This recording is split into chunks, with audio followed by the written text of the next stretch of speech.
Hello to everyone. The program Sister States talks about Israel with a majority of Jewish people and Palestine that has a Palestinian majority. Both are democratic, liberal, constitutional, with full authority and sovereignty that both build together a joint partnership and resolve all conflicts.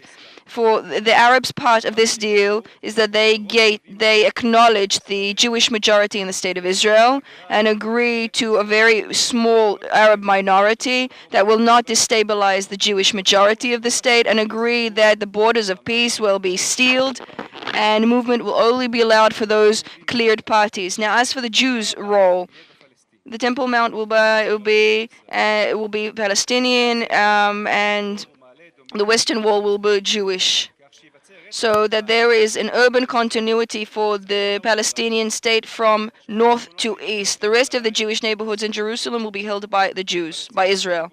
Palestine will be established within the borders of 1956. Israel will give Palestine 56 square kilometers for every 42 square kilometers that it gets in return. Now, as for the emergency situation in Israel will be eliminated. The territorial rights of the citizens will continue from the beginning of the establishment of the state of Israel in 1948, and all new borders will be settled jointly, whether it's through trade of territories or the entitlement of rights on territories by the state, or by recompensation by monetary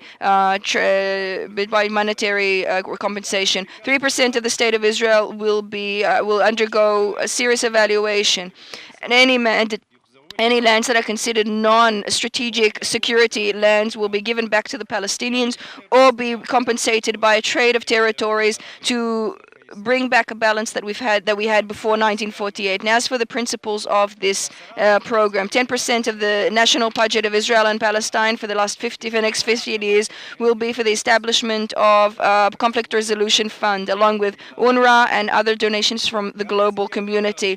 Also, representatives of the Arab League will be part of with a joint committee to settle the problem of the returning Palestinian refugees and compensating Palestinian refugees and Jews of an Arab ethnic background for lost lands from before 1948. The majority will be able to vote whether they go back to Israel and get an alternative house, alternative lands, helping in transferring their business and support of the community, or they're able to choose to become a Palestinian citizen subject to local Palestinian authority, including their rights to territories and residence.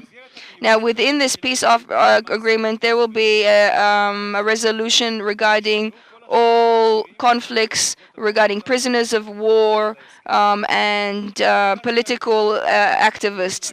Both countries will have very strict rules protecting their citizenry from violence and terrorism. In both countries, there will be enacted an educational program within this deal teaching towards tolerance. They will write a new Palestinian-Israeli history book written by historians from both sides of the aisle, chronicling the events of history, and will serve as the major source for education in both countries.